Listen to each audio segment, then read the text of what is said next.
Hello, everybody, and thank you for joining us for today's Digital Water Expert session, From Bottlenecks to Breakthroughs, Modernizing Capacity Planning for Growing Communities. My name is Jay Nelson, and I'm the marketing lead here at Trinex. I'd like to welcome you all and start by covering a few key items. This session will be about 45 minutes total, including presentation and Q&A. It is being recorded, and you'll get a copy sent to you following today's session.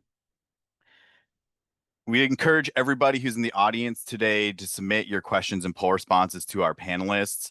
We love to understand where you, the audience, are in your digital water journey, and this is a big reason why we host these sessions. And it's a chance for us to build community through providing practical viewpoints, innovation tips, and also give you a chance to get your questions answered. So I'd like all attendees today, please submit your responses using the Q&A panel at the bottom of your screen to ask your questions directly to our speakers. This helps us stay organized so that we can see and track all of the questions coming in live today. We may not get to all of these questions live, but go ahead and ask away, and we'll do our best to respond to each question personally. All right, so I'd like to cover the agenda with everybody today. First, we'll cover some introductions, both of Trinex and for our speakers, Varun and Isaac, who are joining us today. We'll talk a little bit about capacity evaluations in the context of the status quo and current potential challenges. We'll talk about a new digital reality.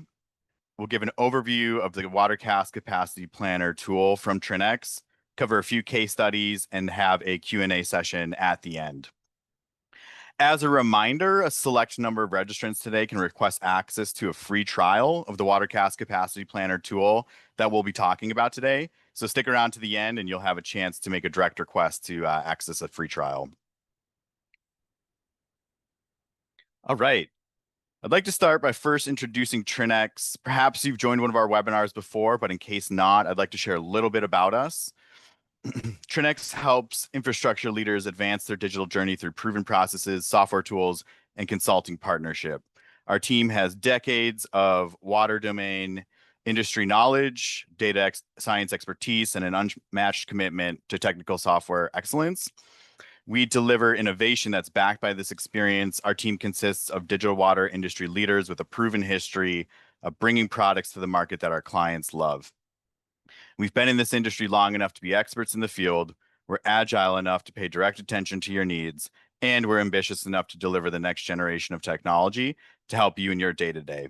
Ultimately, this uniquely positions us to deliver software designed by water experts, for water experts like yourselves in the audience today. I'd like to also introduce our speakers for today's event, Varun Srinivasan and Isaac Belinsky. Varun, Isaac, thank you so much for joining us today. Varun is a product leader and a data scientist with over 10 years of experience in innovative water and wastewater treatment and over 5 years in digital solutions. He's passionate about helping utilities optimize their decision-making through the use of data and digital solutions. His experience encompasses data science, analytics, digital twins, software development, digital solutions, and engineering. He specializes in collaborating with engineers, utility scientists, and software developers to drive outcome-driven innovation in the water and wastewater industry. I love talking with Varun about topics such as these today, so very happy that you're here with us today, Varun. We're also joined today by Isaac Belinsky. Isaac is a solutions engineer for Trinex. He has over 5 years of experience working with innovative solutions for the water and wastewater industry. He works with Trinex to break down and explain our cutting-edge technology to our customers and partners. Isaac is passionate about protecting the planet and the people who live on it by leveraging technological advances. Isaac, thank you so much for the work that you do in that regard, and thank you for being here with us today. You can find both Isaac and Varun on LinkedIn if you're on that social media network, and follow them for more insights around digital water innovation. So finally, before I pass it over to Varun, we would like to get a quick audience perspective just via a poll that will help us frame the discussion for today. Today's question is, how are you currently conducting your capacity assessments? So let me go ahead and bring that up here. As that poll comes up, feel free to submit your responses. Yeah, this is really interesting question, Jay. And the reason why we ask this is that when we talk to utilities, we kind of see a spectrum of responses to this question. Most utilities, especially some of the bigger utilities, will have a hydraulic model, but typically not covering their entire collection system. So they have to use some kind of spreadsheet model involving the GIS data and hydraulic model to kind of do capacity analysis, which obviously leads to fragmented kind of places where the results are stored and analyzed and difficult to get visibility and transparency in decision making. So that's kind of the reason we are asking, because we always like to understand the where the utilities are and how we can help utilities through digital innovation. Yeah, that's great. It makes a lot of sense, Varun. We've got a lot of good responses here. Thank you, everybody, for submitting your response. I'll go ahead and close it out, and we'll look at some of the results. So it looks like most of the audience are doing the capacity assessments via hydraulic model with 52%, 10%, a smaller cohort doing GIS data, and then a good group of folks who are doing something other than those two methods. So I think we'll be able to cover valuable information no matter how you answered this poll today. So thank you, everybody, for sharing your response. And Varun, I will pass it over to you. Thanks, Jay. And thank you for all for attending the webinar. And I would love to, at some point, hear what the other answers are, because that's always a important thing for us to learn from. But the reason why we are talking about capacity evaluation today, and specifically capacity planner, is that capacity assessments and capacity evaluation have always been critical to preserving sewer capacity in a utility. But there has been some recent trends that have really shown a light on this. One of the biggest trends that we have seen is that there's been a demographic shift, especially away from some of the more iconic cities like New York City, LA, Chicago, the Bay Area, to some of the more Sunbelt cities, like, for example, the Dallas-Fort Worth area, the Houston area. And it's been really interesting looking at what has been driving this shift, because on average, the US growth rate of population is around 0.5% to 1%. But if you start looking at specific geographic areas, you start seeing some interesting trends, especially right outside the ex-urban areas, like, for example, right around the Dallas-Fort Worth area.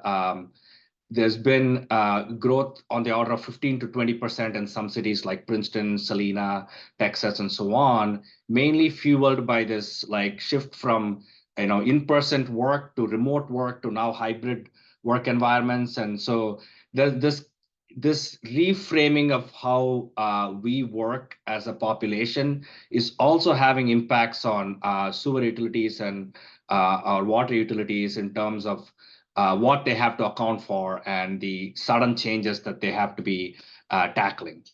What this means for sewer utilities is that not only do they have to think about their CIP planning and budgets, but the immediate impact on their collection system and plant capacity also have to be reckoned with, right? Because we know that when sewers are overloaded with capacity, it results in SSOs, or it triggers plant design capacity needs that might impact the budget in future years.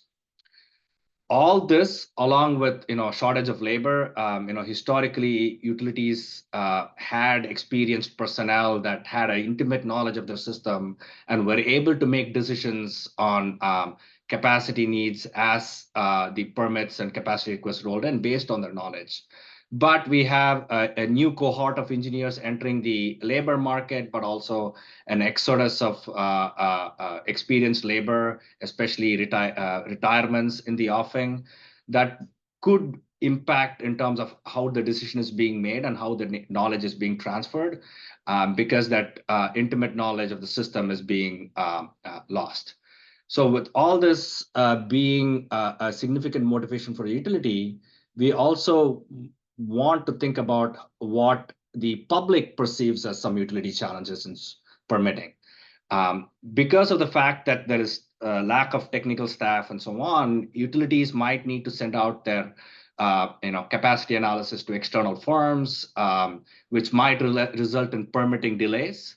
And there is also, as the utilities grow, the information starts getting siloed between multiple departments, right? So there's a planning department, a utility services department, a water department, and a sewer department. And not having a single platform to be able to collaborate across these different departments could also result in delays, but also lack of transparency in the decision-making process.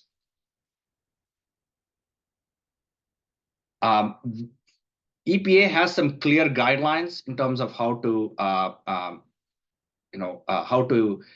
measure the impact of new developments on the sewer. So these are some CMOM guidelines that is specific to permitting and development review.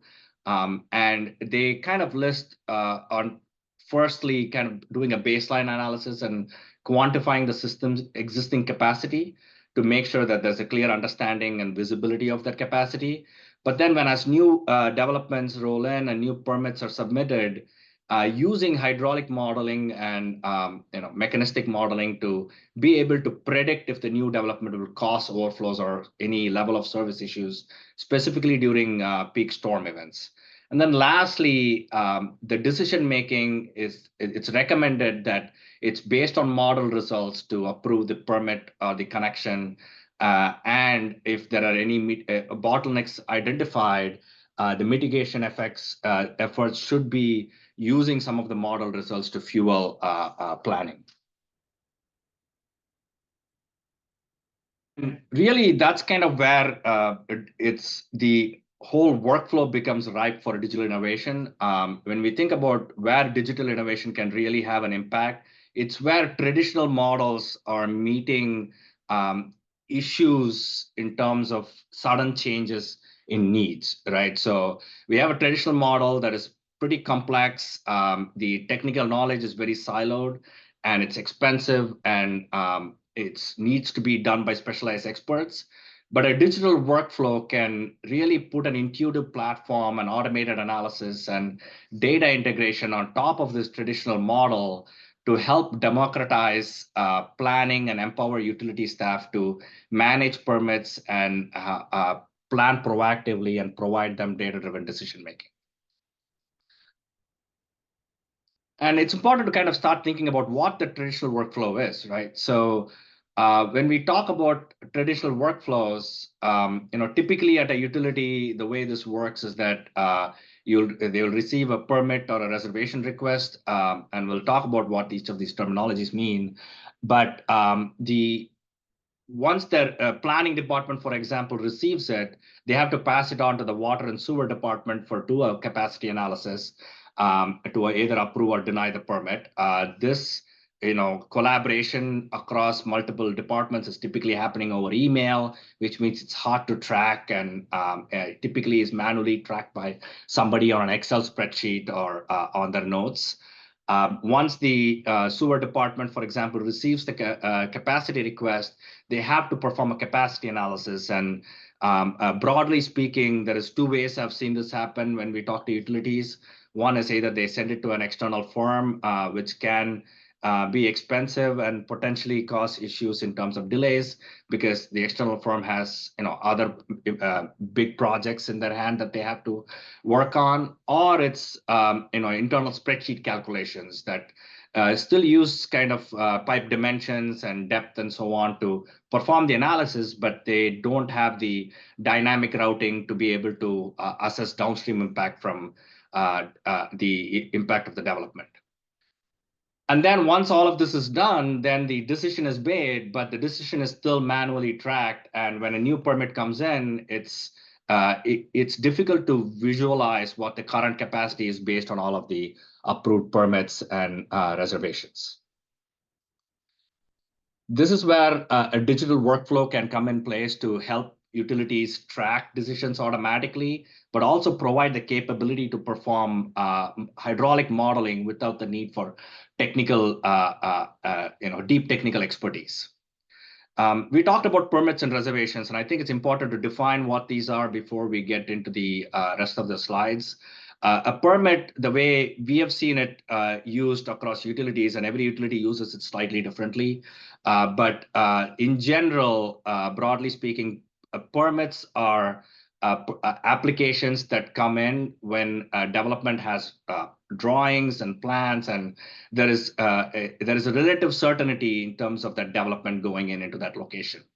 While a reservation is more of a longer term request, capacity request, where, for example, it could be a subdivision or a big apartment complex that's going to take 2 to 5 years to build, and the developer is looking to reserve capacity in the collection system for that development, so that they don't have to worry about capacity being there when they're actually building the development.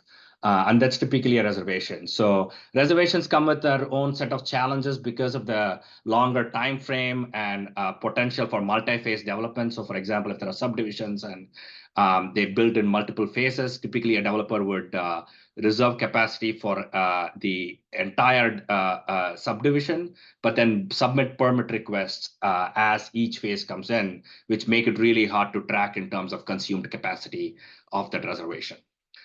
So that's kind of what we are dealing with when we are trying to think about how to innovate digitally around that traditional model and think about how we make things easier for utilities. At the center of all of this is really kind of on-demand modeling, right? So the way we think about this is that, the permits and reservations are kind of the framework, but reality, what the utility is really looking for is, how do I perform the capacity analysis on my own so that I'm empowered to make the decisions and get a decision returned to the developer as soon as possible, right? So the way this would work is that when a permit request comes in or a reservation request comes in, the utility can add the proposed flow into a relevant manhole in this case, or a junction. And at which point all the prior commitments that the utility has made in terms of permits and approved permits and reservations will have to be included in their capacity analysis to make sure that they are always looking at the current capacity of their sewer system. Typically, a utility will have some kind of design storm, like a 2-year storm or a 5-year storm that has been specified to them by the regulatory agency that they have to simulate the condition under, at which point they can evaluate the capacity of the collection system based on criteria such as pipe surcharging, manhole depth, and pump capacity, and so on. Once this capacity evaluation has been performed, they can either make a decision to approve or deny the permit. But in many cases, when talking to utilities, one of the things we learned is that, yes, the utilities have the option to deny the permit or the reservation, but in most cases, they will look at identifying bottlenecks and figuring out how to mitigate those bottlenecks in terms of either factoring that into their CIP budget, or working with the developers to kind of help the see if the developers can make the necessary improvements to approve the permit, at which point they would basically improve the capacity in the system, but also approve the permit. Now, with this kind of general core functionality in mind, what we have done from an innovation perspective is put this under the framework of permits and reservations so that utilities can use their current workflows, but apply it in our software, which is the capacity planner, to be able to perform their day-to-day operations. And Isaac is going to now talk about how this is done in the capacity planner and some of the details around it. Thank you, Varun. Yeah, so Varun gave a great intro of what the capacity planner is on a high level, and I want to dive in deep into how our customers can use it. So the first thing is that it is structured to help manage the capacity analysis for sewer connection permits. So therefore, the base of the structure is permit management. So that's kind of what we're seeing at the home screen, where we're looking at permits that are being evaluated or approved and denied. And these the users have that ability to see throughout their organization. So it's not just like one person who has access to this tool, it's several departments. Maybe it's the engineering department or the utility service department or the permitting department, or whoever needs access to it. So that way we're providing transparency into into the permitting process, there's not this back and forth going on, which I think many utilities are struggling with now. Additionally, it now has a single source of truth for the permit status. So we were talking about earlier data silos that can cause that are ripe for discrepancy. We're now putting this all into one spot.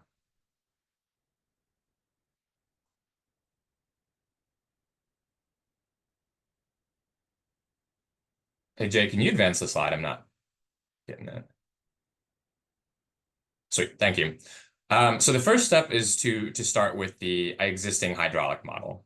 So this is what the capacity planner uses as its basis for calculating and evaluating capacity. The first thing that Trinix does is they're going to import the utility's hydraulic model, and that'll be running on the back end. So when you're running simulations to see where is their capacity constraints, it's coming from the hydraulic model. The next thing you'll do is you'll put in the expected flow from a new development. So this can be calculated by the developer. You can take the developer's number and say, all right, let's put this into the capacity planner. Or you can use it calculating. You can calculate it using a set of standards that you design yourself. Sometimes that might be the 10 state standards for people in the upper Midwest, but any sort of like standard flow calculation can be uploaded into the system.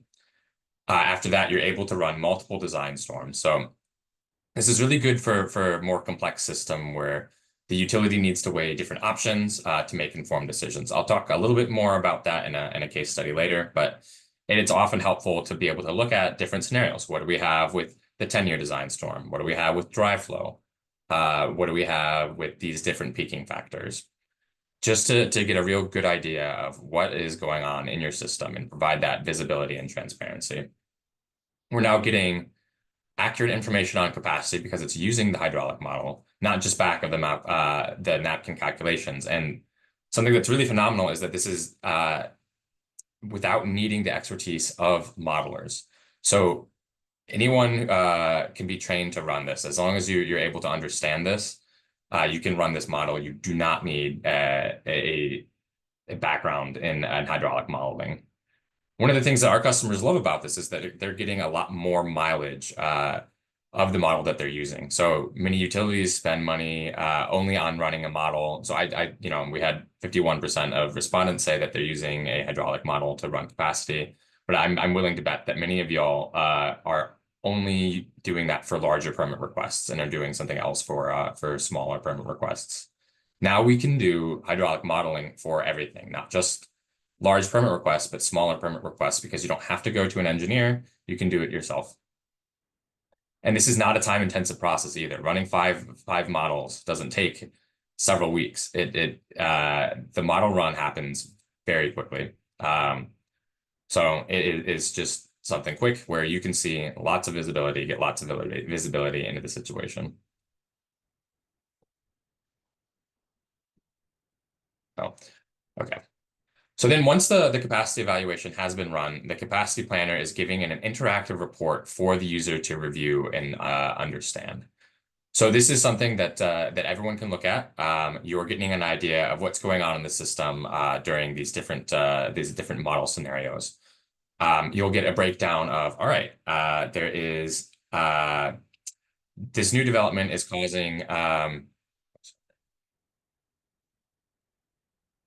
sorry, let's go to the slide. The permit is causing, or is showing you, all right, a new development has come in. There is capacity constraints in these pipes. It's shown on a map, so you can jump to them very easily. It's shown in a summary table, so you can look at exactly where those pipes are having constraints, and you can look into it and say, okay, well, the flow after this development has been put in place is exceeding the max design flow, or the depth is exceeding max design depth. And we're able to get these insights into the system. And then we're able to put that into a report for that. So once that permit has been approved or denied, but as Varun was saying, usually we see an approval with a like an asterisk. So the permit will be approved, but if there's any sort of capacity constraint, the developer may be asked to pay some sort of concessions or contribute to the capital improvement plan. Now they have the strong documentation to explain why the permit has been approved, but with these concessions. They're able to defend those decisions to the developers and anybody else who's asking. And they can do this forever. So they'll have this information in the system. In 5 years, if somebody says, hey, why did I have to pay this much money to improve the sewer system? You have the reports to be able to show it. The last thing I want to talk about is the baseline. So once a permit is approved, the new flow is coming into the baseline. And this means that over time, the model is evolving. So the user is not relying on old data to make decisions in the future. So imagine you have two separate developments that are in the same area. And each one of them individually doesn't cause any capacity constraints. But together, if they're both implemented at the same time, they would cause a capacity constraint. So once the first one is approved, it's added to the baseline so that when that second development comes in, we now know that that's going to cause an issue. It's not using this model that's 5 years old. If you're a utility that's only updating your model every 5 years or so, you can get a lot more mileage out of it by keeping it up to date with the capacity planner. This is a good way to keep the longevity of your model. The last thing that I want to talk about is the capacity reservation system. So Varun gave a good breakdown of what reservations are, and this is a way that many utilities are dealing with permits that are capacity requests that aren't quite permits yet. So they have an idea of what's coming into their system, but they don't have an official permit for it. They can put a reservation in there, and that way, as new permits come in, they're seeing these capacity constraints before it's time to approve the permit. And this is really good for larger developments, so like subdivisions that are coming in multiple stages. If you have a 4-stage development, you can break it down into parts. So okay, in 2026, this part is going to be influencing the capacity in the system. In 2027, we're going to have this part. So yeah, that's something that's important to our customers. So I want to go over a couple case studies that we have in different parts of the country to show how our customers are currently using it and how they're benefiting from the capacity tool and making decisions more effectively. The first utility that we have is a small utility in the Southeast. Varun talked a little bit about the population shifts that we're seeing. So one of the areas that we're seeing growth is smaller utilities in that Sunbelt area. And so this is one of those places. People are moving from the Midwest down to somewhere warmer. And they had been using an external engineering firm to do all of their capacity analysis for every single project. But that engineering firm wanted to see if they could actually give the utility more autonomy. So they suggested looking into this capacity planning tool. And one of their reasons as an engineer is that they wanted to focus on bigger projects, not just routine capacity requests. And they wanted to be able to help their customer be able to do this on their own. An issue that customer was having is that they didn't have any visibility into the process until it was done and completed by the engineer. So if there was a permit being run and they had a quick question, said, oh, hey, something has changed, the permitting department would have to tell the engineering department, who would then communicate to the engineer, who would then need to communicate to their modeler. And there's this whole, you see where we're going with this. They're playing a game of telephone. And it just takes a while for information to go back and forth. Now they have total visibility. So anyone in the utility is able to look at this capacity planning tool. It's increasing transparency, and it's all centralized onto a single platform. They're not playing telephone anymore. So what this utility does now is the engineer does the analysis. So they're going in, the engineering department of the utility does the analysis. They're going in, putting in the design storms, putting in the expected flow, running whatever scenarios they need to. And then afterwards, the permit manager approves it, and it's visibility all down the line. And with this, they're actually able to make a capacity assurance program now. That wasn't something that they had before. But with this visibility and transparency and understanding, they're able to do a capacity assurance program. The other utility I want to talk about is a regional utility in the Northeast. So being regional, they serve a set of towns. It's not just a single town. They have multiple towns that they're serving. And this has introduced a host of complexities into the system. They have combined sewer systems for some of their towns. They have separated sewer systems for some of their towns. Not only that, but it is split up across different departments. So previously, the allocation of the capacity request would go to the sewer utility, and then the permit would go to the utility service department. And so they'd have this again, communication troubles with siloed data. Sometimes the sewer utility wouldn't know if the development was coming in or not, so there was no way for them to update their model. And because of the complexity of the separated and combined sewers, they're running different kinds of design storms. They have to look at different reports. It's difficult to report these findings because there wasn't any standardized system. But now with the capacity analysis tool, they're able to use only one system, and it's not troublesome to run multiple scenarios. So if they have a set of scenarios that they need to run for separated systems and a set of scenarios that they need to run for combined systems, they can do them all quickly because it's so quick to get this. They're not waiting a week for the engineering firm to get back. They're able to get results instantly. And they're still not playing telephone. So now the planning department, people who don't have modeling expertise at all, are able to take on most of their work. Lastly, we had talked about how they wanted to get more mileage out of their hydraulic model. So they had paid a lot for their hydraulic model, and it was just staying as a dormant asset. But now they're using the hydraulic model frequently, so they're getting so much more mileage out of it and so much more use out of this this model that they had sunk tons of capital into. So that's what we're currently focusing on. I want to pass it back over to Varun to show you some of what's going on in the future. Thanks, Isaac. Yeah, so I think that gives you a quick overview of what how we can innovate around capacity planning in sewer systems. But more importantly, something to think about is that now that we have automated some of the modeling piece and some of the capacity tracking piece, we can start thinking about how we can supercharge some other parts of capacity planning and budgeting and so on, right? And one of the aspects that utilities ask us about all the time is, hey, now that I've identified bottlenecks, what can I do next, right? And part of this is CIP planning, right? Once you have identified bottlenecks, the next question to run is do some what if scenarios to say, hey, what if I upsize this pipe? What if I did some pipelining project to reduce my I&I to increase capacity? And being able to trigger CIP projects and budget accordingly is going to be the next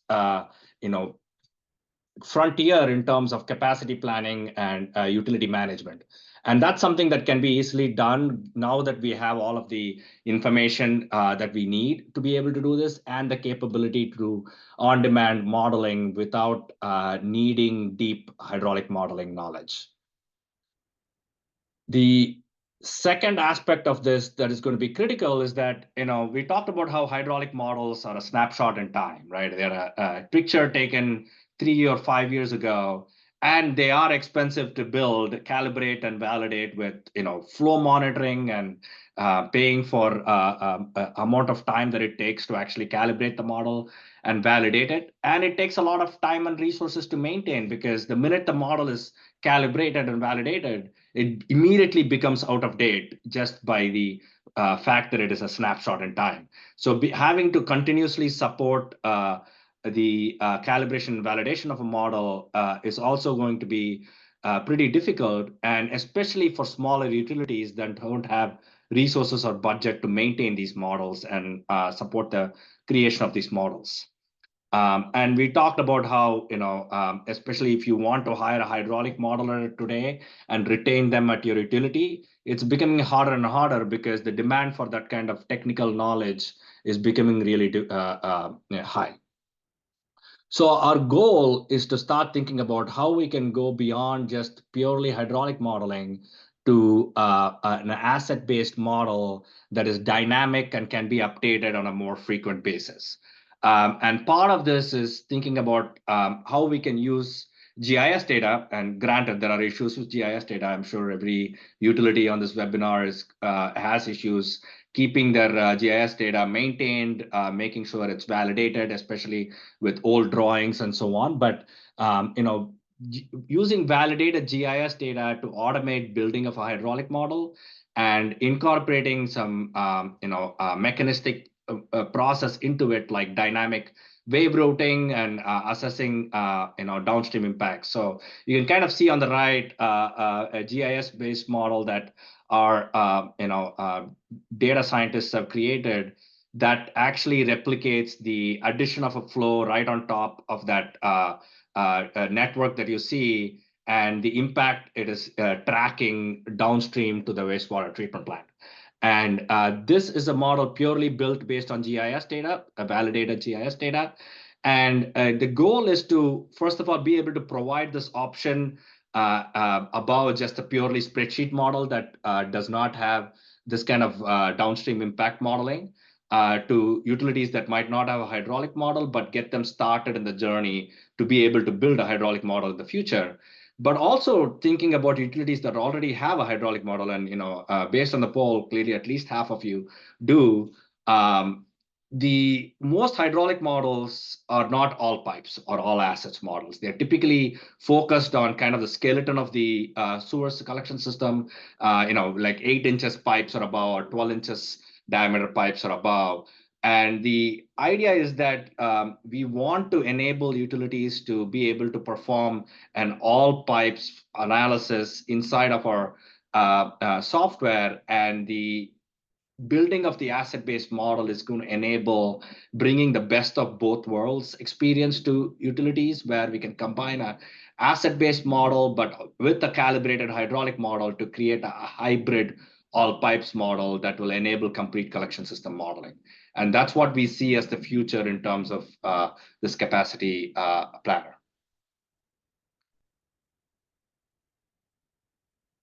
With that, thank you all for kind of listening to the webinar and attending it, and happy to answer any questions you might have. All right. Thank you so much, Varun, and thank you, Isaac, for going through the material for today. We'll get into Q&A. Right before that we do that, I would like to give everybody a chance in the audience today to make a direct request for a free trial of the tool that Varun and Isaac were just discussing. So as I get this up, go ahead and submit your level of interest if you'd like to access a free trial of the WaterCast Capacity Planner.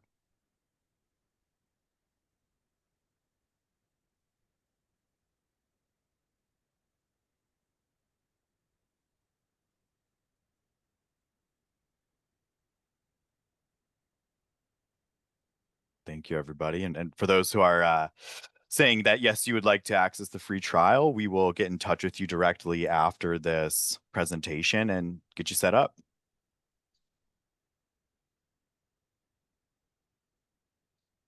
Okay, looks like everyone's got their responses in. Got a few more coming through. All right, we'll go ahead and close this out. And let's get into some Q&A. If you did not have a chance to complete the poll and still would like to request a free trial, you can go ahead and scan this QR code on your screen, and that will take you to the web page with the forms for you to request a free trial directly. So let's get into some of the Q&A here. All right. Got a few questions that have come in. Isaac, I'll go ahead and ask you this one here. How does this system keep track of permits and ensure capacity analysis is always being performed on previously approved developments? Yeah, good question. So this is what I was kind of like alluding to before, the like baseline. So yes, as you continue to amass permits, you want to keep track of all of them. So as a permit comes in, it's added to the baseline. And so when that permit is approved, the next permit that's run includes that like previously, all the previously approved permits. Great. Thank you. Let's talk a little bit more about record keeping. This question had come in. How does this tool help with keeping records for internal or external purposes?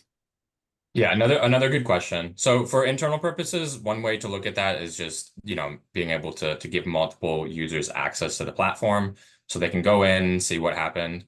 But for external purposes, so something, if you're trying to give records to the developers or any regulators, you can download a report to say, listen, this is the capacity constraints that we're running into with this development, or maybe there's nothing. You say, "Yep, looks all clear. No issues coming from this end. Here you go. You're approved to go." Thanks. Anything you'd like to add there, Varun, yourself? No, and I think that's kind of one of the things that we try to do is the transparency piece of it. So being able to generate reports of your capacity assessments and being able to keep it for internal records, and if you also need customized reports that you can send out to external review for like developers, like a allocation letter, all that can be kind of built into the software through our reporting module, and that can be used to keep records, but also communicate out to stakeholders as necessary. Great. Thank you, guys. Another question coming in around modeling. How much experience with modeling do you need to be able to use this software? Isaac, I think that might be a good one for you to cover. Sure. Yeah, you really don't need any experience at all. You have to, I mean, as long as you have a relative idea of the way that the sewer system works, you can use this tool. So anyone can be trained to use this tool. And we're seeing that with our customers as well. So previously, some of our customers they needed engineers to run these modeling departments, modeling requests. And now their permitting department is running it. So it's a tool that is supposed to be for everyone, democratizing this kind of planning. Great. Any additions, Varun? Yeah, and I think this is a critical piece here.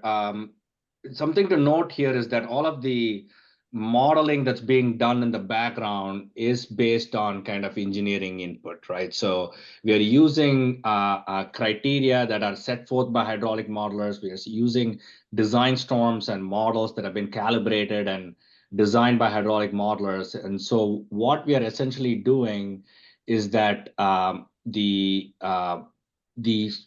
results are presented in a way that can be that is easily approachable and intuitive for anybody, but the core modeling of this is highly technical in nature and is being automated by the software. And this is one of those things where digital innovation can really help with that piece, and that's what Capacity Planner is doing. Great. Thank you, guys. I think we've got time for maybe one more question here. How are reservations transitioned into an existing flow condition as the development gets constructed? Many housing developments are constructed slowly and may take time for a full build out. Yeah, I think that's a great question, and that's really kind of what reservation manager was built around.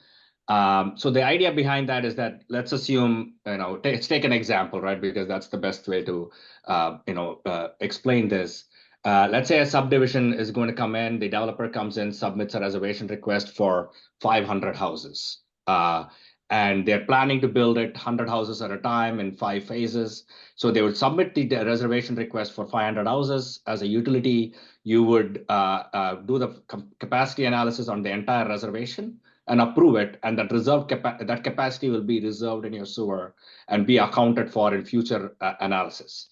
And as the development gets built in, let's say the first phase comes in, the developer will submit a permit request, and that permit request can then consume the reservation. So you approve, say, 500 GPD, and of that, you can consume 100 GPD for the first phase. That'll get consumed with 400 GPD left over. And then the next permit comes in for the second phase, you'll consume the next 100 GPD, and so on and so forth until all of the development is built and there's full build out and you're consumed all capacity. If all the capacity is not consumed for some reason and there is still capacity left over after the development is done, the reservation can be closed out, at which point whatever capacity is left over is going to be returned back to the collection system for future development. So all of this tracking is done automatically by the capacity planner without having to you keep track of it manually, which makes it really hard. Okay. Thank you, Varun. And thank you for the question. All right, everybody, we're right at time today. So I would like to again extend my appreciation to both Varun and Isaac for joining us today and sharing their expertise on this topic. I'd like to thank everybody in the audience for spending time with us today and taking the time to learn about how we can solve some of your challenges with digital technology. And I hope everybody has a good rest of your day. Thank you so much. We'll follow up with a recording for everybody who signed up today. Have a good day, everybody. Thank you. Thanks.